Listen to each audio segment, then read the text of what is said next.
Aman Kembali nggak? lagi salam bersama saya Patrick dan Ya, dia. gue Fuad.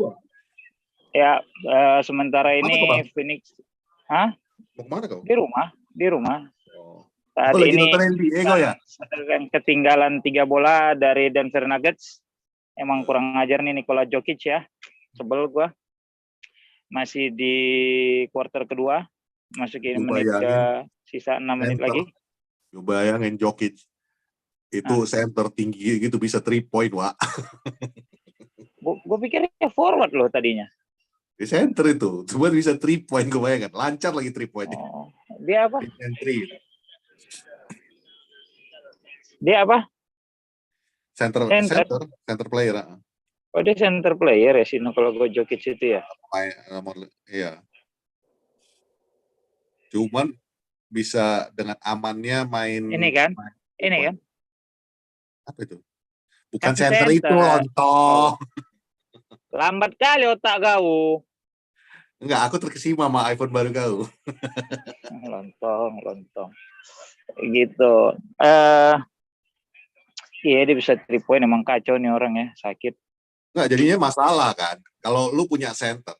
Beda kali lah zaman NBA kita yang zaman dulu ya. Yang zaman Jordan. Yang shooting itu kan Ya, shooting center forward tuh sama memang shooting itu point guard sama paling point small guard, forward. atau ya Ya, shooting guardnya ya kan. forward sesekali ya. Center paling lo fokusnya di rebound Di gitu loh. rebound, di bawah, main Ya, low post kan iya. gitu. Kalau sekarang Betul. lebih Low ribet post. lagi. Gara-gara Steve Kerr ini semua. Gara-gara Steve Kerr dan Golden State Warriors. Si bangsat itu kan yang mengubah NBA jadi 3 pointer semuanya. Tim Sekarang tanpa center. apa? Tim tanpa center bagus. Ya itu, karena nggak butuh orang, kita syuting aja semua. Jadi sekarang ini yang jadi masalah bagi pemain-pemain yang bertahan ya.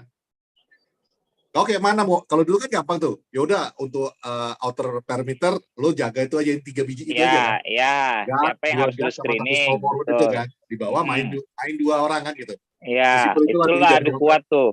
Adu kuat zaman antara Ewing, Hakim, Shaq, kemudian makanya dulu Dave kan Robinson. center-centernya dulu bagus-bagus kan, centernya pivotnya pun bagus-bagus. Hakim Betul. Olajuwon, The Dream, coba kau bayangkan di bawah tuh mainnya kayak mana. Udah gitu Ya. Patrick Ewing dengan power play-nya. Powernya luar biasa. Mutombo. Alonzo Mourning, Dikembe Mutombo dengan blok-bloknya ya kan. Shaquille O'Neal, lu bayangin kalau dia udah sampai di bawah, semua kan gitu. Ya, dan paling yang bisa sedikit merusak dominasi center kalau untuk main di low post ya Rodman gitu-gitu kan. Ya. Nah, sekarang yang kau harus jaga, orang itu bisa main di bawah, nge-rebound bisa. Masalahnya, kalau dulu kan gampang, kau push out centernya, dia nggak bisa ngapain-ngapain lagi. Betul. Selesai. Sekarang kau push out, dia keluar ngambil 3-point shooting. Ya. Kelar masuk, itu. Kelar. Anyway, gue baru nonton R kemarin. Wah gila. Nonton apa? R. Si Matt Damon sama si Jordan sama ya. Kok Jordan? Enggak dong. Air Jordan dong, bukan ya, Jordan.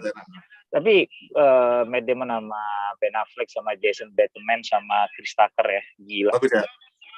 Bagus, cuma yang paling seneng gue itu musiknya. Gue tuh kan sangat suka musik kan gitu ya. Musik film tuh sama gue sejalan gitu ya. Tapi memang gue suka musik-musik 80-an 90-an tuh bagi gue adalah irama ataupun nada-nada yang ini everlasting yang diciptakan sama si penontonnya, sama si pemusiknya gitu loh. Ya. Lu bisa denger ya kayak kalau lu mundur jauh ya Beatles 60-an 70-an gitu kan, long lasting gitu. Terus 80-an lu masih dengerin Bon Jovi, masih enak di kuping lu dengerin. Wah gila. Gua sama Pak Prot itu pecinta berat Bon Jovi. Kita kenalan gara-gara Bon Jovi dulu. Kalau yang mau tahu, bisa kenalan sama Pak Prot itu gara-gara ngebahas Bon Jovi. Gua Bon Jovi itu di second tier gua. Kalau top tier gua kan Metallica, Nirvana, Mr. Big, Red Hot, sama Radiohead tuh top tier gua. Di bawah itu ada Bon Jovi, ada Duran Duran, ada Mr. Big kan top tier tadi. 5 yang kepengen banget gue nonton konser ya. Sekarang cuma tinggal si Red Hot doang. Nirvana udah nggak mungkin. Di bawah itu ada Bon Jovi, ada si Paul Jam, ada kemudian Weezer, ada Blur, segala macam gitu. Skid Row? Semalam tuh ya Skid Row di di second tire lah gitu kan. Jadi memang nonton Air itu satu ya, harusnya semua nih seluruh dunia berterima kasih kepada si Sony Vaccaro. Harus berterima kasih mereka karena kalau bukan karena kegigihan dia, triknya dia untuk ketemu emaknya Jordan, nggak jadi barang tuh. Lu nggak ada tuh song-song pakai AJ 1, 2, 3, 10, 70, 57. Udah pakai Adidas. Kalian semua. Kalau nggak Adidas gitu. Tapi emang kan era itu Converse kan. Makanya Converse itu kan Converse All Star kan gitu loh. Karena itu Amerika ini apa istilahnya? It's an American brand. It's the first bukan. Kalau mobil kan American Muscle. Ya kan, Mustang gitu-gitu kan. American shoes ini kan American shoe bener gitu loh. Gila ya, maksud gua. Keren emang tuh film keren sama musik-musiknya tuh gue suka. Dan yang satu lagi yang gue salut dari yang dilakukan Nike pada saat itu adalah Nike pada waktu itu baru ya perusahaan baru. Nike udah lama kan. Olimpiade kan ikut Jesse Owens sudah pakai untuk segmen sepatu basket iya. Basket. Bahkan mau dibubarin divisinya. Dan itu melibas Converse yang tadinya memang nomor 1 itu kan gitu. Jadi nomor 1 Converse, 2 Adidas kita cerita basket. Tapi jadi itu harus salut kita sih sebenarnya. Sindiran bahwa kenapa orang pakai Adidas karena tracksuitnya keren gitu loh. Hampir Run DMC bikin lagu Adidas gitu. Gue ingat banget tuh zaman SMP itu kan ada singkatannya All Day I Dream About Sex gitu. Oh ternyata itu yang dari lagunya si Run DMC gitu loh. Adidas itu sih. Terus kalau bahasa Indonesianya tuh Adidas tuh abang di atas, adik di bawah, abang di atas gitu loh. Itu Adidas gitu. Jadi keren banget ya itu. Seru, suka banget gua suka. Istilah itu kau udah share ke generasi berikutnya jadinya, Wak. Jadi nggak gila istilah itu jadinya barusan. Jadi kan kayak Adidas itu kayak all day I dream about sex. Dulu kita bilang Adidas itu adik di bawah, abang di atas. Ya Adidas gitu jadinya. Ya ngapain adik di bawah abang di atas tuh ya gue nggak tahu ya, maksudnya ya gue benar-benar nggak tahu. Gue cuma ya udah gitu, adik di bawah abang ya gue nggak tahu maksudnya ngapain mereka itu, it's none of my business gitu. Tapi yang belum nonton buruan deh sebelum besok dilibas sama GOTG abis. Gue akhirnya dapat John Wick, kemudian Air gue dapat udah, satu lagi yang belum ini Covenant. Itu maksudnya gimana? Gue nggak ngerti gimana habis apa? Ya kan tanggal 3 besok kan GOTG udah mulai nih main. GOTG di Indonesia apa? Guardian of the Galaxy. Oh oke. GOTG. Kan tanggal 3 besok udah mulai premier nih. Oh ya kan? Takutnya nanti teater semua udah isinya habis, iya itu dia gitu. Gue aja John Wick itu laki karena kan gue memang penganut paham yang tidak mau nonton selama bulan puasa kan.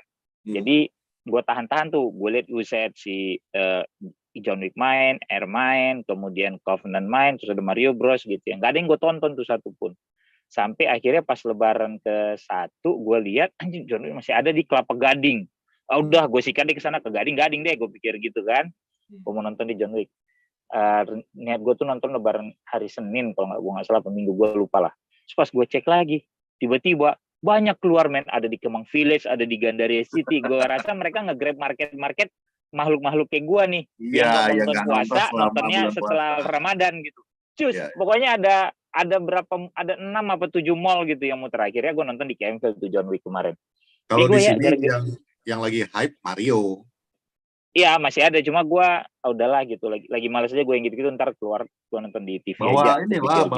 Bawa si Malik. Kecil, belum bisa 3 tahun. Gue nggak akan mau bawa anak gue ke bioskop. Paling nggak dulu Naila gue bawa ke bioskop tuh udah umur 5 tahun lebih gitu loh. Karena Mario Brothers itu betul-betul kartun sih. Pet baca grup dulu Pet, coba Pet tuh apa kata produser Pet. Mantap, Phoenix Suns unggul. Nah akhirnya gue nonton tuh kemarin Air gitu, puas gue asli. Pak Prof puas banget. Berubah jadi. Iya kan bisa gitu loh. Gimana caranya? Ya lu balik ke home lu. Home terus?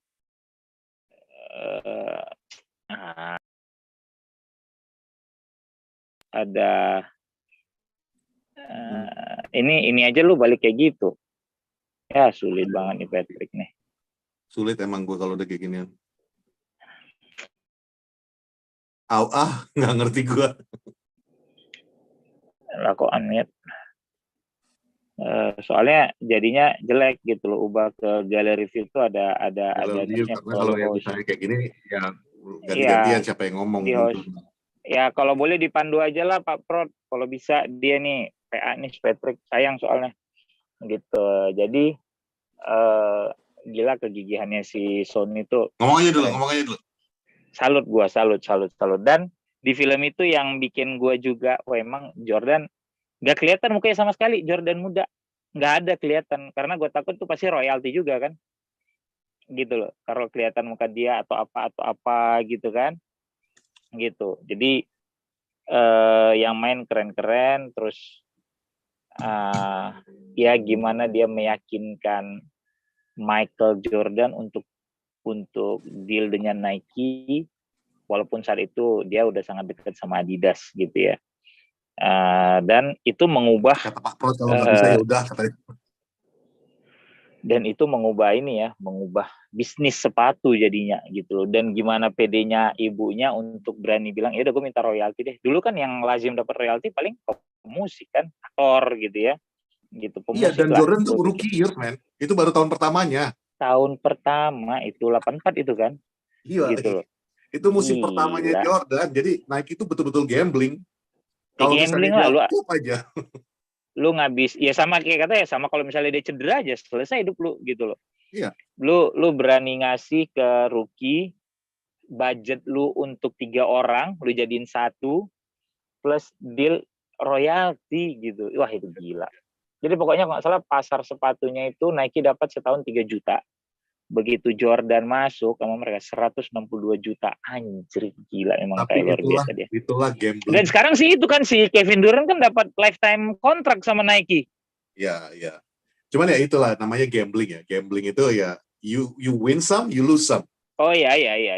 Cuman ya jatuhnya the gamble yang diambil Nike dengan Jordan. Lu lihat sekarang mereka whole company basically works for Jordan sekarang kan. Jadi apapun yang dulu tempel logo Jordan, nama Jordan di belakangnya, it sells. Jadi. Satu tim sepak bola PSG sekarang itu pakai atributnya Jordan semua kan? Ya karena kan kayaknya sekarang dia jadi anak bisnis ya kan, Air Jordan itu kan. Oh iya. Lu lihat dong celananya PSG sama kayak celananya Chicago Bulls. Iya sama persis gitu. Sama ini apa? Gue naksir banget Cortez-nya yang di film tuh, kalau lu udah pada nonton tuh, yang di belakangnya si Philip, yang di belakangnya si Ben Affleck. Itu kan dia ada 2 Cortez tuh. Lu mesti nonton. Dia ada 2 Cortez, yang satu putih. Yang Cortez itu kan ngetop pas dipakai sama si Tom Hanks yang di Forrest Gump. Cortez putih merah putih logonya merah. Putih merah. Logonya merah. Putih merah. Terus sama Cortez yang warna biru. Tapi nggak tahu kenapa, gue nggak pernah cocok pakai Cortez, kampret. Sebel gue, kaki gue tuh kayaknya nggak gitu. Anatomi kaki gue tuh kayaknya membuat Adidas sama Converse. Ya Nike itu beberapa.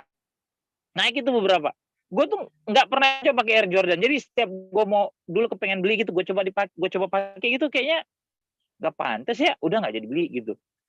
Makanya sebel gue.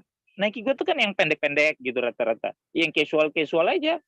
Tapi sama Cortez, kayak Cortez nggak ada yang low-cut. Cortez tuh kayaknya bantet gitu loh. Iya. Gitu. Padahal naksir gue sama Cortez itu, maksudnya kayak keren gitu dilihat. Gue lihat yang lu cobain aja, Wat.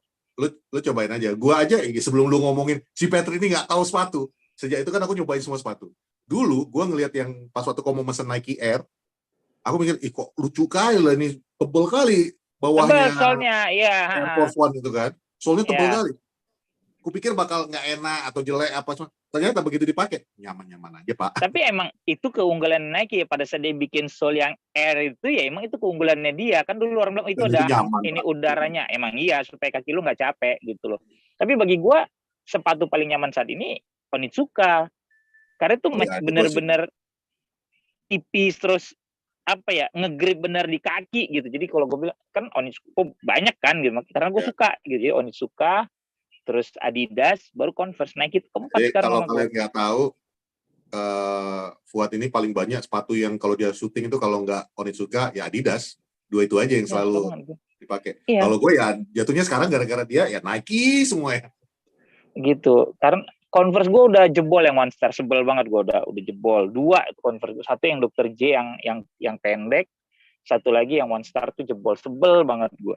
dan nggak ada lagi gitu loh. Lo udah lihat Converse yang zaman-zaman sekarang nggak? Aneh banget, gila. Yang bawahnya kayak roda traktor. Iya.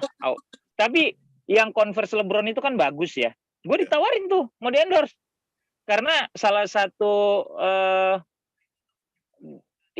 manajernya di sana tuh teman gue, sahabat gue. Lu mau nggak Fu? Nggak mau, gue bilang gitu. Gila apa gue pakai yang LeBron Liverpool tuh Converse-nya ada yang baru, nggak mau gue. Gitu. Sama ini Converse yang Chuck Taylor aja yang tinggi All Star gue nggak bisa pakai. Cuman sebenarnya kalau Converse itu lifestyle shoe ya. Kalau sekarang ini ya, dulu kan memang untuk basket. Sekarang memang jatuhnya lebih kepada lifestyle shoe dan ya itu kayak di film Air itu kan dia bilang orang pakai Converse, pakai sepatu basket, dia ke mall pakai sepatu basket. Ini pakai sementara waktu saat itu Nike bikin sepatu lari atau sepatu basket, ya udah cuma dipakai di momen itu aja gitu loh. Betul. Gitu. Jadi gue pakai Converse aja yang tinggi itu nggak pernah gue coba dulu, pernah ada satu gitu ya. Gue rasa nggak gitu nyaman di gua gitu, jadi emang aneh banget. Tapi ya you should watch Air lah selagi bisa. It's a good movie gitu, dan soundtracknya bagus. Dan ada satu lagu yang ngingetin gue sama ya mak bapak gue gitu. Jadi dulu mereka punya kaset Alan Parsons Project, nama grup bandnya itu ada tuh di rumah gitu, walaupun lagunya itu yang jarang mereka denger gitu loh. Tapi ada albumnya tuh, ada 2 album gitu seingat gue gitu di rumah. Tapi kalau masalah Air Jordan ini ya, selagi kita masih off the topic. Ya nggak ada inilah topiknya. Lu mau ngomongin apa? MU mah bosen menang mulu. Enggak, apalagi tapi mau dibahas. Kalau Air Jordan sebenarnya yang Air Jordan itu memang Michael Jordan lah sebagai katalisnya ya. Cuman maksudnya salah satu desainer sepatu yang harus lo respect banget untuk brandnya Air Jordan ini adalah Tinker Hatfield. Karena sebelum Tinker Hatfield masuk, Air Jordan ya gitu-gitu aja modelnya ya. R1, R2, R3 kan. R1, R2. R3 keempat ke atas semua ini itu udah Tinker Hatfield kan.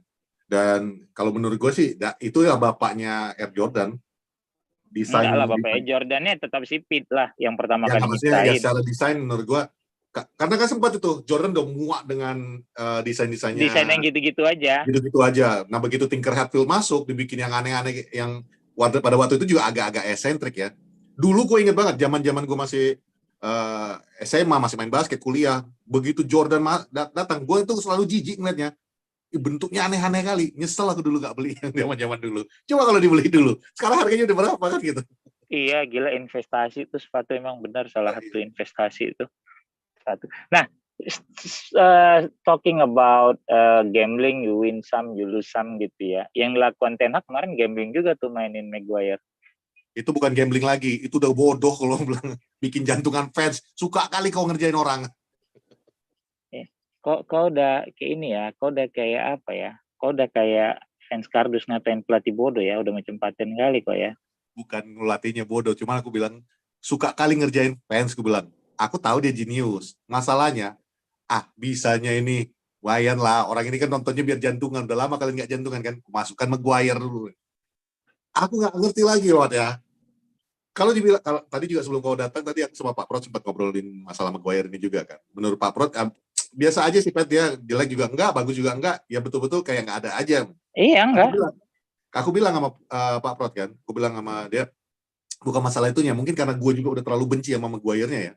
Jadi yang tadinya pun sebelum ada Maguire udah jantungan, ngelihat Aston Villa-nya begitu niat, begitu Maguire masuk, itu jadinya isinya aku tuh cuma mencak-mencak aja, anjing. Jadi ya udah, bagi aku udah lah, it's enough lah, Maguire udah lah. Kalau memang lu mau mainin hanya untuk 5 menit terakhir, kalau posisi lu udah 2-0, 3-0, it's fine by me.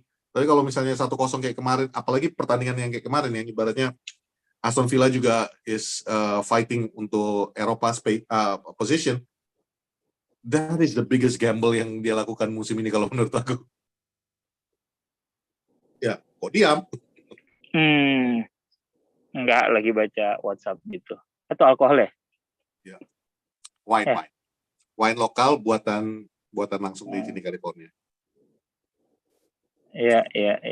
Jadi dia nggak gambling sih menurut gua. Itu kalian bilang gambling kan karena kalian nggak suka sama Maguire-nya aja. Cuma maksudnya di posisi 1-0 sisa berapa 5 menitan lagi, terus ya lu harus mempertahankan keunggulan gitu kan.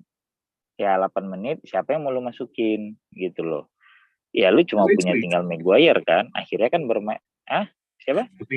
Mendingan masukin siapa aja lah, Pelistri kayak siapa, Zidane kayak. Lah kan posisinya untuk bertahan. Gitu loh saat itu. Dan itu jamak, banyak pelatih ngelakuin hal yang sama loh pada saat lagi unggul, udah mau habis, terus dia perlu, gue perlu save nih gitu. Ya yang lu masukin pasti kan pemain bertahan, nggak mungkin lu masukin striker juga gitu. Plus ya dia kan mungkin, gitu. tiap kali pergantian pemain kan ngurangin 1 menit ya. Jadi ya iya gitu kan, memang itu time wasting kan. Jadi maksud gua sekarang lu tidak menyinggung itu sebuah keputusan yang berhasil ataupun enggak, karena hasilnya berpihak kepada United gitu loh. Menang nih 1-0 bisa dipertahankan, apalagi dengan clearance-nya Lindelof di menit akhir itu kan. Jadi menurut gua ya lu nggak bisa lah bilang dia bodoh gitu, karena dia pasti lebih mengkalkulate semuanya gitu loh. Secara detail dia tahu nih what should I do. Gua salut lihat Lindelof ya, maksudnya the position yang dia dengan kondisi media sosial yang sekarang mereka juga gue yakin baca, the position that he is in, dia secara mental malah lebih betul-betul Iceman, betul-betul santai, dan dia membuktikan gue bisa diandalkan ketika dibutuhkan. Dia kapten timnas, men. Iya, makanya. Timnas, men. Maguire juga di timnas, Pak. Kapten timnas, gue bilang. Oke. Gak kedengaran tadi kapten timnas gitu. Jadi maksud gue, kalau gue lebih memilih sih pertahanin Lindelof musim depan ya, karena reliable ini orang gitu, reliable. Lu jual aja tuh Eric Bailly, Alex Telles nggak apa-apa, Maguire lu jual. Tapi kalau Lindelof, bahkan ngelihat Lindelof sama si Shaw kemarin, gue tidak terlalu merindukan Varane sama Lisandro Martinez, jujur aja. Karena lu tidak bilang, oh ini lawannya Villa gini-gini nih, 10 pertandingan terakhir Villa tuh nggak pernah kalah dan selalu bikin gol, men. Gitu loh. Dan Villa sejak dipegang sama Emery. Good evening. Yeah. He's changed Aston Villa dari zamannya Gerrard yang nggak pernah menang. He has not lost. Baru kemarin mereka kalah. Makan gue bilang 10 pertandingan terakhir kalau nggak salah Villa itu tidak pernah kalah. Tidak bikin gol gitu loh. Betul. Sama dia masuk ke Villa itu urutan 16, sekarang Villa tuh urutan 6 kalau gue nggak salah. Jadi Spartannya Villa kemarin segala macam, gue lihat Varane, si Shaw sama Lindelof cukup steady gitu loh. Bahkan ya gue nggak tahu, Malaysia itu kan gue yakin bagus lah ya gitu, karena Ten Hag ini time sama masih belum konsisten aja dia untuk liga sekeras IPL gitu loh. Kemarin tuh cukup oke kok dia main. Di luar gue masih ngelihat ada beberapa keputusan yang salah, kayak tackle nggak perlu segala macam itu ya gitu. Itu sih gue lihat. Tapi overall kemarin lawan Villa cukup enak gitu ya, dan Bruno menuntaskan dendamnya penalti yang nggak gol. Tapi kan dia dari 8 kali lawan Villa 7 gol loh dia bikin kalau gue nggak salah. 7 yang dibikin gol ke gawang si Martinez itu. Dan ya gue cukup salut lihat Bruno kemarin itu, the willingness untuk fight for every ball. Itu mungkin itulah kespesialan daripada seorang Bruno Fernandes dari sejak dia pertama masuk ke Manchester United. He doesn't only bring the goals and assists kalau menurut gue.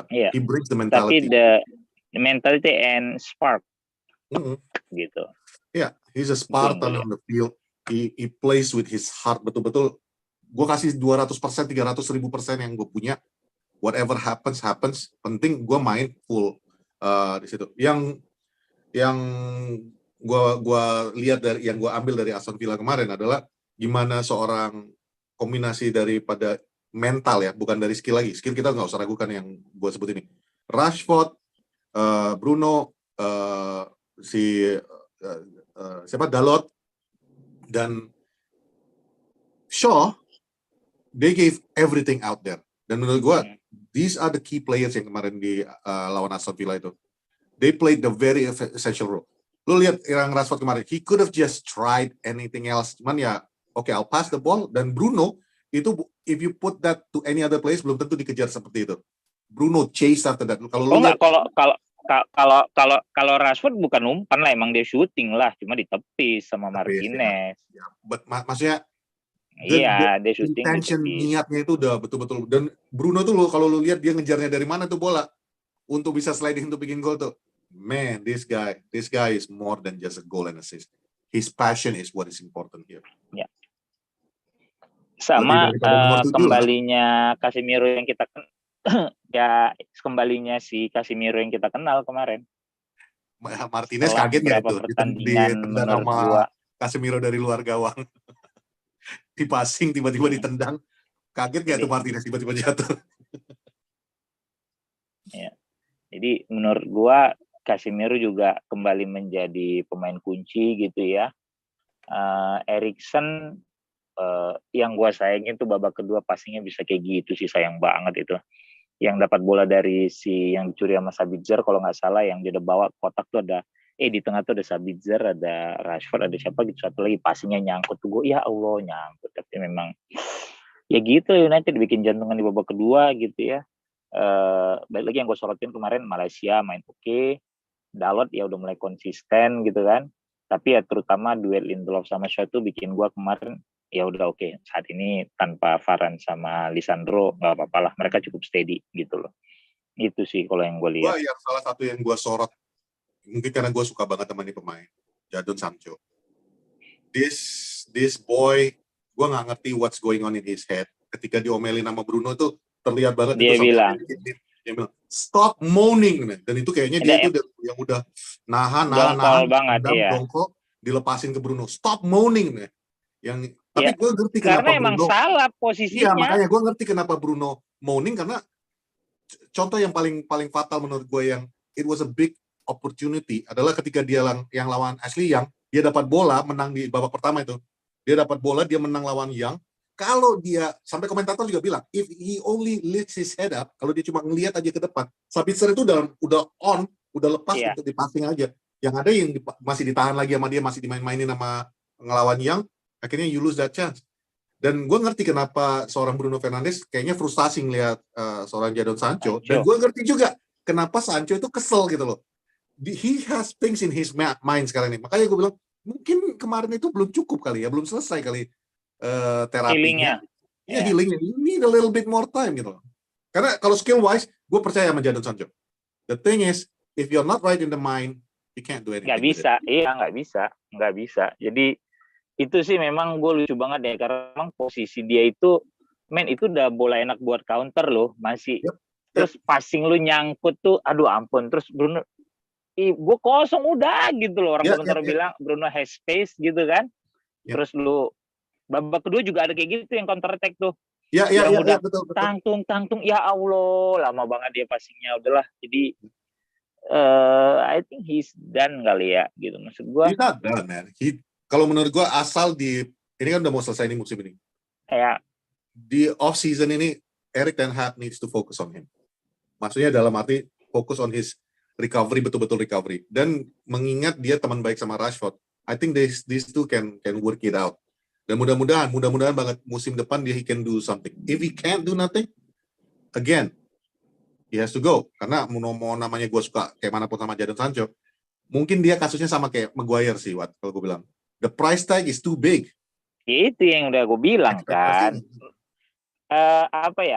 Mental dia nggak siap menghadapi tekanan bahwa lu bermain di klub sebesar United dengan harga segitu mahal, ekspektasi fans yang berjuta-juta ini kepada lu sangat tinggi.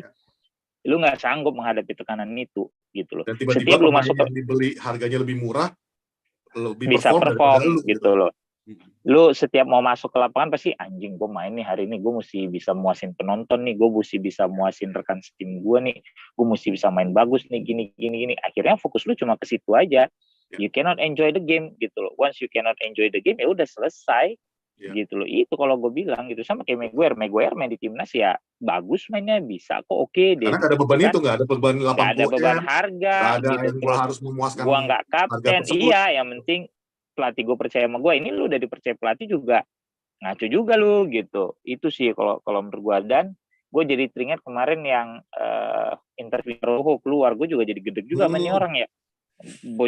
Dan nggak tahu ya, gue nggak bukannya gue ngebela Maguire juga, maksud gue ya gue nggak percaya juga 100% yang dibilang benar apa enggak gitu loh. Ya sebenarnya gini sih, Wat. Kalau aku bilang mungkin omongan Roho itu tadi juga sempat ngomong sama Pak Prot. Menurut gua, first of all, to clear the record straight ya. Ya. Bagi yang masih menganggap Maguire adalah pembelian Ole, please do your homework gimana sistem transfer itu terjadi, oke? Itu transfer Maguire itu adalah Jose yang sudah menginisiasi, udah menjalankan semua transfer progress itu udah 80%.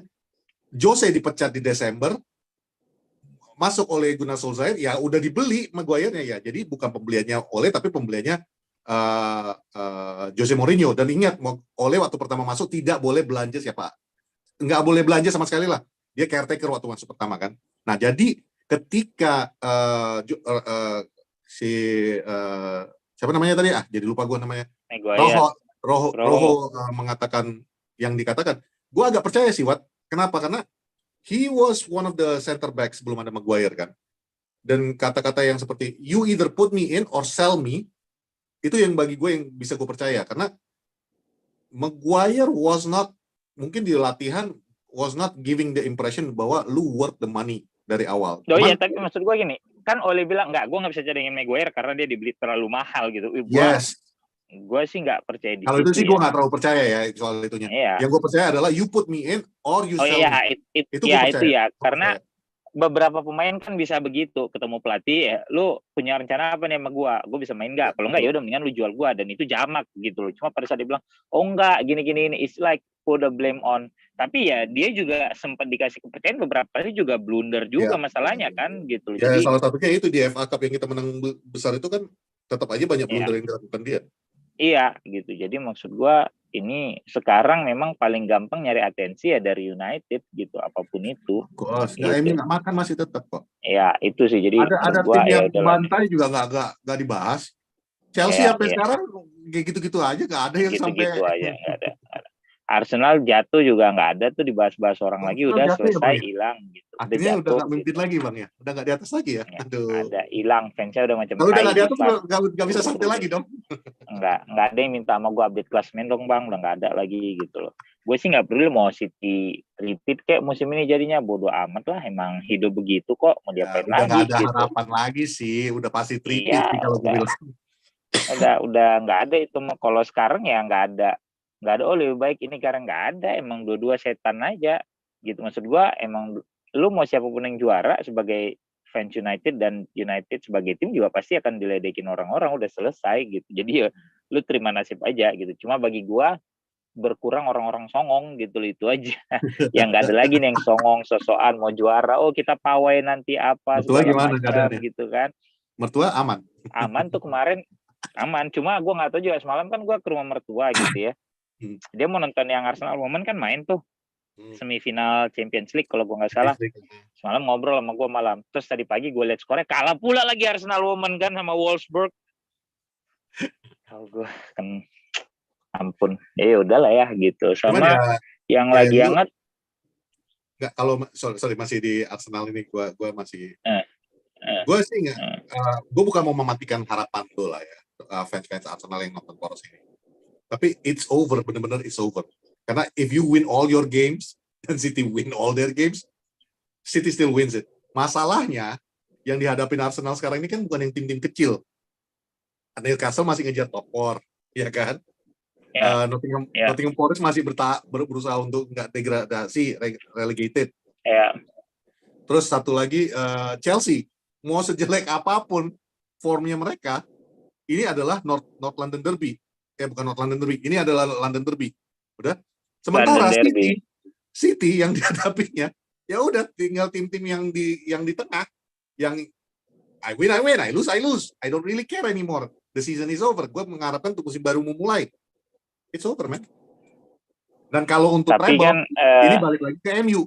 MU kalau nggak mau lihat City treble, ya udah di FA Cup final ya you do it yourself kan gitu.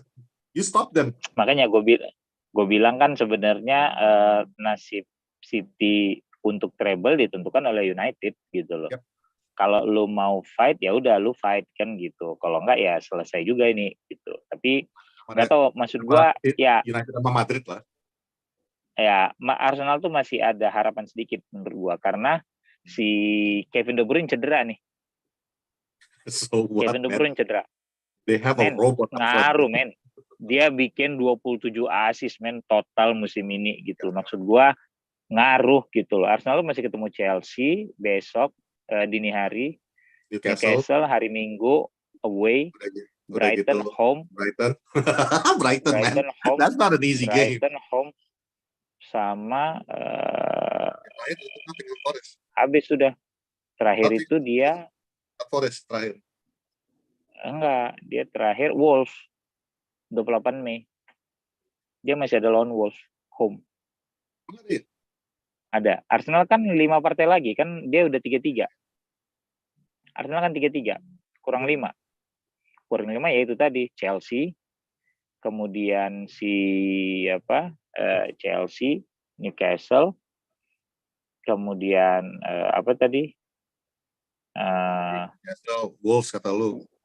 Forest, Brighton, Wolves terakhir 5 pas gitu. Gimana ya rasanya ya, Wanda?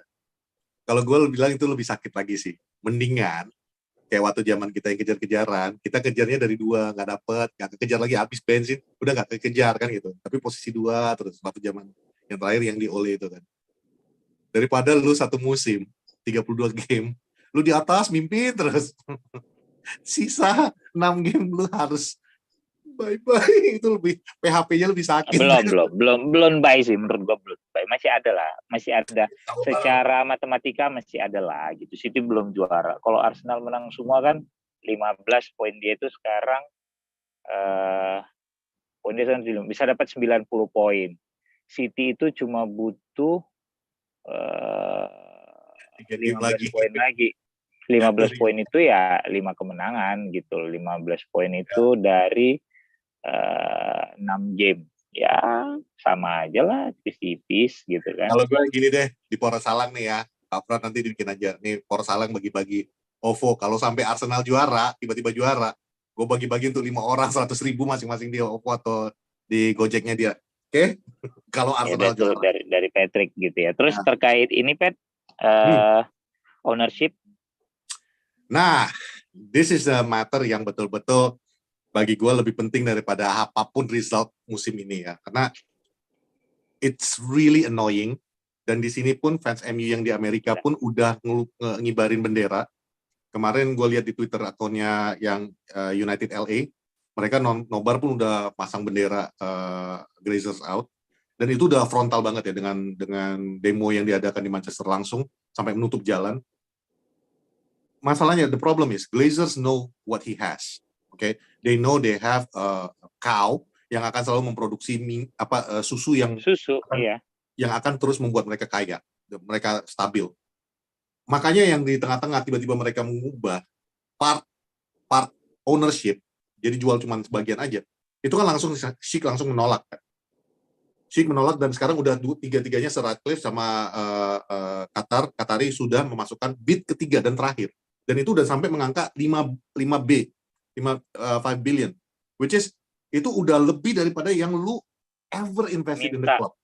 Yeah. It's ever uang yang lu pernah investasi di klub aja lu udah nggak ada segitu. Plus hutang-hutang lu dibayar sama Qatari. Jadi basically you terima 5B itu betul-betul udah murni buat lu. Yeah. Lu di situ ada 5 orang Glazers, ya udah cukup 1 B 1 orang kan gitu.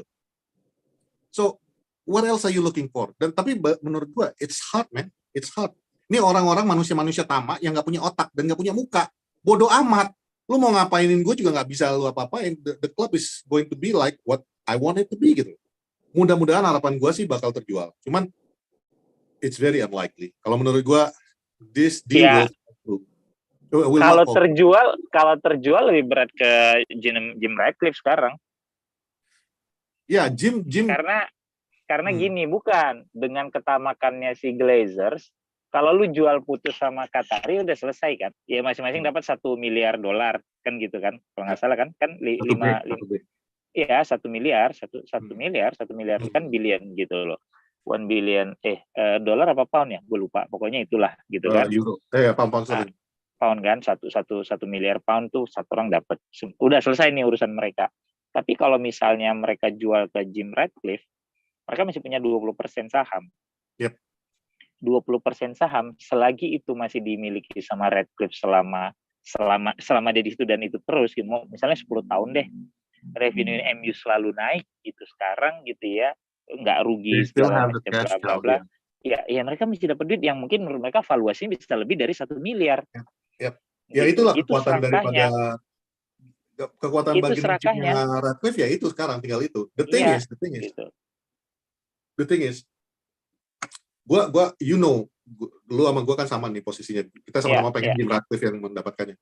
The thing is, it's not good for Manchester United kalau sistemnya seperti itu. Karena kalau gua pribadi, karena ada embel-embelnya Glazer masih di dalam itu yang bagi gua it will never work. Tapi kan Glazer tidak mempunyai ini tidak punya hak suara kasarnya, gitu. Keputusan tetap di Ratcliffe gitu loh. Cuma masalahnya gini, that means kalau Jim Ratcliffe yang ngambil, kita masih punya utang. Oke? Iya, betul. Kita masih punya utang itu. Dan utang itu tidak pernah atas nama Glazer, itu selalu atas nama Manchester United. Tidak pernah atas nama Sir Jim Ratcliffe juga jatuhnya kalaupun dia beli gitu jadinya. Betul. Atas nama United yang mana setiap revenue yang lu dapat harus lu sisihkan untuk membayar itu gitu loh. Betul. Ini utang turunan jadinya gitu. Konsorsiumnya Ratcliffe juga gue pertanyakan ya, karena mampu nggak lu? Karena kalau hanya untuk take over tapi lu nggak bisa investasi ke dalam klub, memperbaiki fasilitas klub, it means nothing to me gitu loh. Nothing, iya. Cuma jujur, sebagai gagahan lu. Ratcliffe yang memenangkan, tapi without the Glazer stuff dan utang-utang terbayarkan, which is impossible for him to do karena konsorsiumnya tidak sekuat yang Qatari. Right now, the best option buat MU sebenarnya memang Qatari.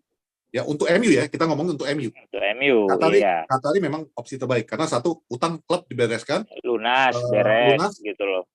Fasilitas dia bangun. Qatari akan menginvestasi kepada tim dan Qatari akan menginvestasi kepada lingkungan. Berarti orang-orang di sekitarnya. This 4 point aja seharusnya udah bagus banget untuk klub. The thing is, we're not talking about the club, we're talking about Glazers. Glazers akan tetap memilih Ratcliffe. Apapun ceritanya dia akan memilih Ratcliffe. Itu tadi, karena dia masih, menurut dia, dan valuasi United masih bisa naik loh nanti kalau misalnya stabil, masuk Champions League, terus misalnya juara lagi FA atau apalah musim depan bisa juara, mau Piala Major lah kita bilang gitu ya. Udah masuk di Champions League. Iya, valuasinya kan akan selalu naik. Pada saat valuasi naik, nilai saham naik gitu loh. Terus sponsor akan datang segala macam bla bla bla. Itu sih yang jadi emang gue ngeri karena ya mereka tetap di situ walaupun suara mereka tidak menentukan. Jadi sekarang kalau gue ditanya mau siapapun ya udahlah, siapa aja lah udahlah, mau Qatari ya udah berarti emang rezeki United untuk jadi OKB, kasarnya kan begitu ya. Menurut gue gitu kan. Ya udah, kalaupun Jim Ratcliffe ya gue berdoa aja bahwa ini orang walaupun nanti bawa hutang segala macam, hitung-hitungan bisnisnya benar sehingga setiap kan sekarang kan hutang udah turunan nih, lu nggak bisa udahlah Qatari bayar gini-gini, iya kita maunya juga begitu, hutang United lunas gitu kan, tapi kan sekarang yang pegang peranan si Glazersnya kan gitu. Kalaupun akhirnya dia udah nih gue jual ke si Ratcliffe aja deh gini ya gue berharap dia bisa membawa klub United ke jalan yang lebih stabil. Kalau gue sih itu aja, terutama dari sisi finance ya. Sama prestasi lah nantinya gitu. Itu aja gue udah capek juga ngikutin ya, karena emang gila ini orang brengsek banget. Cuman itu dia, Wat. Ada ini yang gue rumor-rumor yang gue baca-baca di online apa semua lah ya. Yang paling gue takutin dan yang makanya kemarin tuh agak menggaung demonya itu. Yang kita takutin itu adalah Glazer menarik undur, nggak jadi jual. Nggak jadi jual. Itu yang paling ditakutin. Itu the worst case scenario. Tapi the other thing yang bagi gue yang kita nggak ngomongin finansialnya. The one thing yang gue khawatir adalah Erik ten Hag-nya. When you don't have a stable situation di atas, gimana caranya lu membangun sebuah klub, membangun sebuah tim. Iya. Ketika lu nggak jelas siapa ownership, lu bisa belanja berapa, apa yang lu mau lakukan, that's a dangerous game. Itu kayak film R. Kayak film R itu dikasih hint sama si Sony. Pada saat lu meeting sama Adidas, nanti ada ini. Lu tanya aja, who will run the company? Karena si Eddie Dassler bisa meninggal. Jadi siapa nih yang mau ngerunning? Betul ditanya, nanti kira-kira siapa nih gini. Terus yang satu bilang gini. Terus yang satu bilang, jadi ribut berdua di situ. Ya bingung lah si emaknya Jordan. Oh bener juga nih katanya. Bentar, anak gua sekarang masuk terus tiba-tiba nggak diurusin dengan benar karena di posisi puncak aja ribut, kelar lu gitu. Tapi Ten Hag keren, dia kemarin ngambil shawl-nya hijau kuning itu keren. Keren. Berani. Itu statement itu. Itu statement itu. baru manajer pertama yang mau melakukan itu loh. Jadi bold banget itu udah jelas ya, itu. Dan jangan lu di komentar kalau ada yang bilang mungkin dia nggak ngerti bang, no, nggak mungkin lu nggak ngerti situasi klub yang begitu hebohnya. Green and gold tuh nggak mungkin lu nggak ngerti lagi apa artinya. And he took that flag, that scarf, dan itu manajer pertama. Dulu Sir Alex Ferguson pernah dilemparin, diambil sama dia, dibalikin sama Sir Alex Ferguson. Mourinho pernah dilempar dia lihat mau dia mau tangkap dia turunin tangannya. Oke, dan Ten Hag betul-betul ambil bagi gua that's a manager. Keren. Cuman ya balik lagi, Wak. He has no stability issues di klub saat ini dengan kondisi. Betul. It will play in his mind. It will play in the back of his mind. Gue mau belanja siapa dong? Kalau ini udah masalahnya tinggal 2 bulan lagi, literally 2 bulan. Sebulan lah. Ini Mei habis ya. Juni kan lu udah mesti hunting. Lu harus mulai belanja. Lu butuh bek kanan. Iya, lu butuh bek kanan, lu butuh gelandang, lu butuh striker gitu kan. Itu sih sama sebenarnya kan balik lagi emang menurut gua dia pelatih yang attention to the detail kali ya. Maksud gua di luar taktik ya. Gimana sekarang Old Trafford itu udah berapa partai nggak terkalahkan United dari terakhir. Pokoknya kalau di Liga kan kalah cuma lawan Brighton di partai perdana. Kemudian di Europa League tuh kalah lawan si Sociedad kalau gue nggak salah gitu kan. Ya Sociedad kan. Nah sekarang kan United ya hampir sekarang kan United nggak pernah kalah karena beberapa aspek yang diubahnya adalah mengganti posisi singing sectionnya kalau gue nggak salah. Pokoknya dia taruh supporter paling berisik itu di mana. Terus dia mengubah. Dia ubah tempat bangku pemain duduk. Bench. Jadi home and away diubah sama dia. Di switch sama dia sekarang gitu. Karena dia mau benar-benar ya benar sih pada saat lu main bola, lu masuk ke lapangan, lu ngelewatin bench lawan duluan kan lu udah diteriakin tuh udah anjing, udah kena itu gitu loh. Itu wah ini emang orang dia tahu what he has to do tuh dia benar-benar tahu gitu loh. Salut gua. Dan salah satu his genius move menurut gue dari awal adalah dia membawa kembali McManaman. Someone who knows McLaren. McLaren. Someone who brings yang mengetahui tradisi klubnya, mengetahui semua tentang klub ini. Jadi he's done almost perfect ya kalau menurut gue. Betul-betul persiapan dia untuk masuk ke MU ini nggak gue dapat klub besar, semangat 4-5 kayak Moyes dulu. Dan dia juga nggak nganggap enteng kayak Mourinho. Dia betul-betul mengkombinasikan antara Moyes, Mourinho, dan Ole dijadiin satu. Pengalaman buruk-buruknya mereka ini diambil semua dan dia ubah semuanya. Dia datang membawa salah satu ex-MU di kepelatihannya. Jadi untuk gue tahu nih sejarah lu apa dan gimana tradisi di klub ini. Sebenarnya Ole juga melakukan hal yang sama. Kan dia bawa si itu siapa? Gue jadi lupa namanya. Gue lupa jadi nama itu asistennya Sir Alex yang balon meletus. Ini si botak. Iya, McPhillan. Siapa? McPhillan, ya. Ya, McPhillan ya, lupa gue gitu. Ya, dan McPhillan sekarang lagi ada di mana-mana nonton bareng sama fans di mana-mana dukung MU sebagai supporter aja kata dia. I love McPhillan. Ya dia bawa gitu kan. Ya kalau salah McPhillan, gue jadi lupa namanya gitu. Maksud gue Ole juga melakukan hal yang sama. Bukan gitu. McPhillan, bukan McPhillan. Iya, Mike. Maksud gue Ole juga melakukan hal yang sama gitu. Cuma kan mungkin memang Ole pengalaman. Look, orang udah sering bilang Poros Salang ini buzzer Ole banget ya. Bodoh amat, emang bagi gue tuh Ole itu he did a good thing for the club. He fixed the club. The foundation of the club was fixed by him. Yang masih bilang dia guru penjas atau apa semuanya. Hey, ini buka mata kalian ya. Sorry to say ya.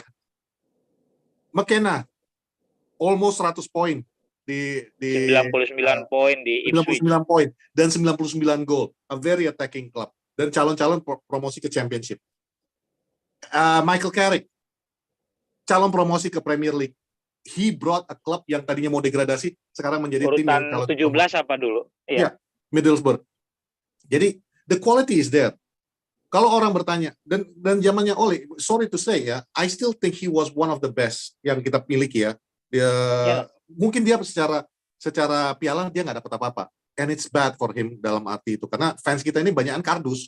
Lu nggak dapat piala, ukurannya piala. Lu nggak ngelihat proses yang dilakukan. Dia merapikan satu persatu, and he did it in 3 years dengan susah payah. Lu bayangin. Tim yang kita miliki 3 tahun yang lalu dengan tim yang kita punya sekarang, jauh banget, man. Jauh banget. He was not supported untuk siapa yang dia beli, Dia belum apa-apa udah langsung dikasih beban Maguire dari awal, beban masalah 80M-nya itu. He has to play with players yang bermasalah seperti Pogba, Jesse Lingard, Rojo bahkan ya di dalamnya itu, dan termasuk siapa kiper kita yang dulu yang menurut gue bagus juga, Sergio Romero. He has all this problem to do, but he still brought you posisi 2. He still brought you 4 semifinals dan 1 final. Yes, he bottled all of that. Yes, gue akui. Tapi he brought you to posisi itu dengan tim seadanya aja. Hancur, tim yang hancur lah. Ya, dan gue sorry kalau misalnya nanti CR lovers di sini bakal mencak-mencak, silakan. Tapi it has been proven. Sekarang makin proven. Di Juventus hancur-hancuran pas waktu ada dia. Oke? Datang ke MU yang lagi stabil, yang lagi bagus mainnya. Begitu dia masuk, semua jadi Ronaldo sentris. Ole lost his job for that. Oke? Dan sekarang ya, di Liga Arab yang tadinya memuncak Liga 1, di liganya posisi 1, masih di 4 kompetisi, sekarang all competition out. Turun dari tahta nomor 1-nya, dan guess what? Mereka sack the manager. Because of what? Because of Ronaldo. Oke? Dan kalau pertandingan terakhir kemarin, tiba-tiba dia berubah jadi pemain WWE.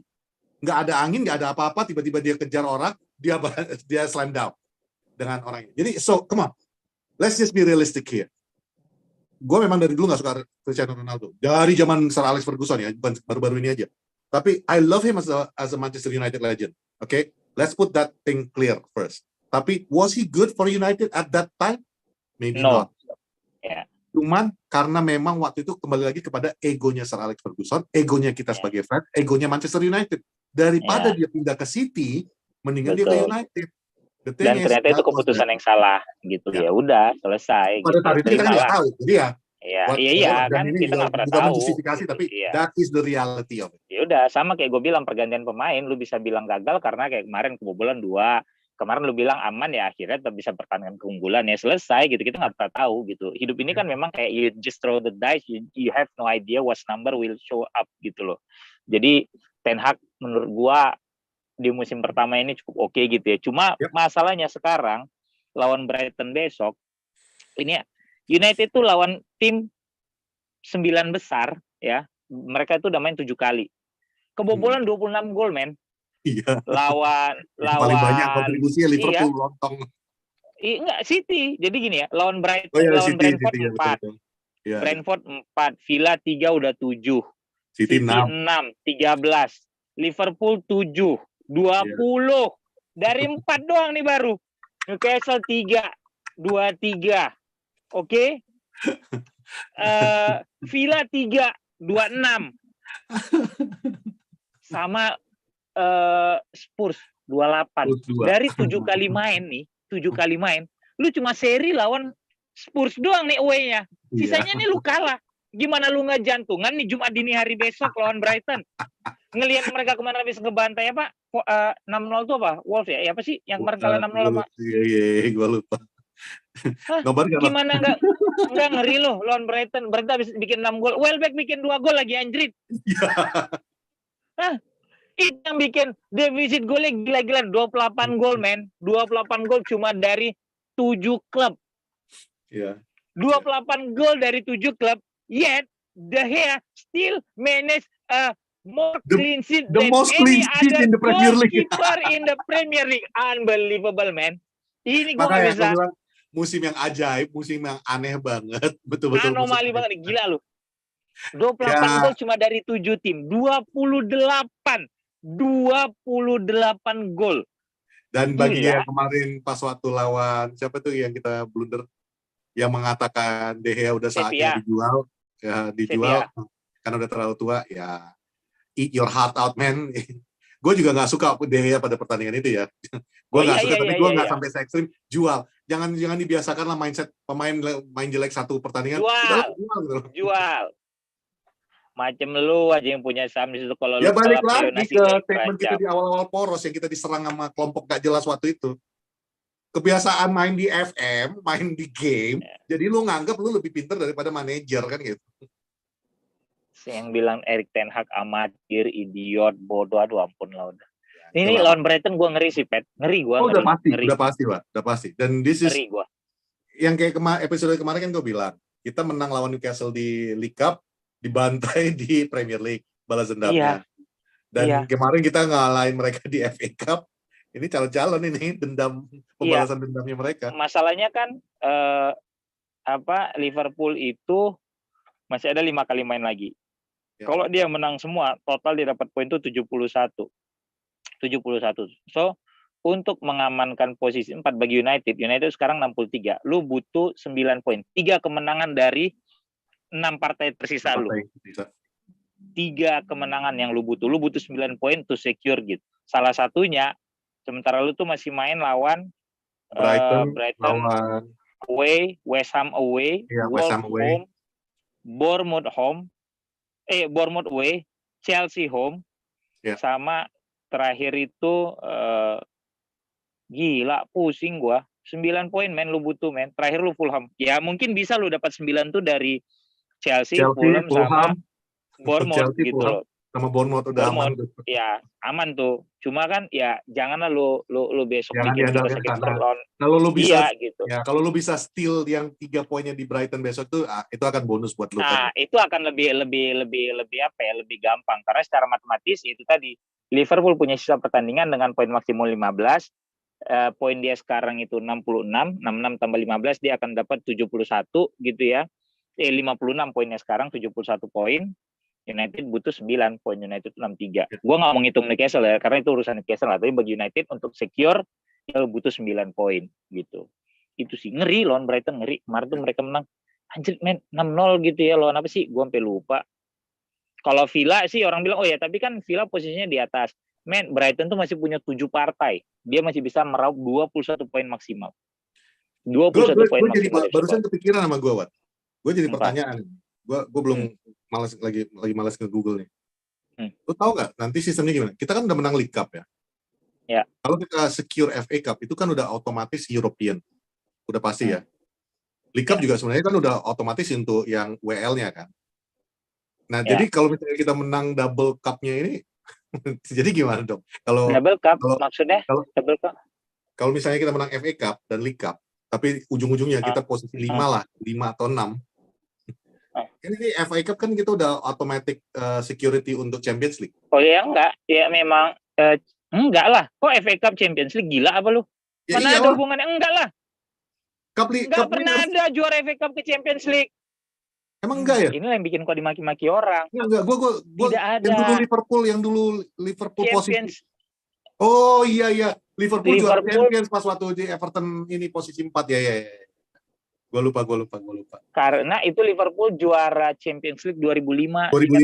Sementara Everton posisi 4. Iya, sementara gitu loh. Makanya Inggris bisa kirim 5 wakil karena nggak salah waktu itu Liverpool yang urutan 5 apa 6 gitu, gue lupa lah gitu. Walaupun akhirnya Everton nggak lolos tidak pernah juara.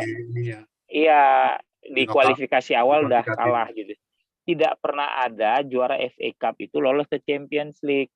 Jadi kalau misalnya pun nanti United lolos Champions League, kemudian juara FA Cup misalnya, ya udah harusnya umumnya yang mendapatkan jatah ke Europa League itu runner up FA Cup-nya, tapi kan nggak mungkin, City kan sebagai juara liga gitu, jadi itu udah pasti ngurangin jatah Inggris sebenarnya gitu loh. Gitu. Itu sih kalau misalnya Inggrisnya mau main, ya udah United nih dibikin sampai peringkat 6 atau peringkat 7. Kenapa? Jadi Champions League-nya timnya banyak, United akan main di Europa League dengan jalur sebagai runner up FA Cup. Jadi gitu. Itu kalau misalnya hitung-hitungan jahat gitu. Iya, betul. Bonapet, ngerti? Iya. Makanya tadi lagi lu ngomong itu kepikiran sama gue. Lah terus kalau misalnya kita double cup-nya ini gimana ya? Berarti jatah berkurang. Double cup. Lu kata BH apa double cup gitu. Jadi Wan Bissaka main nggak nih nanti lawan Brighton? You know how much I love Wan Bissaka. Gue masih lebih percaya sama Wan Bissaka untuk pertahanan daripada Dalot, dan yang dilawan itu adalah Karo kan, orang Karo kan. Iya, itu dia gitu loh. Gue tahu. Soalnya Wan Bissaka udah proven nih kemarin gitu.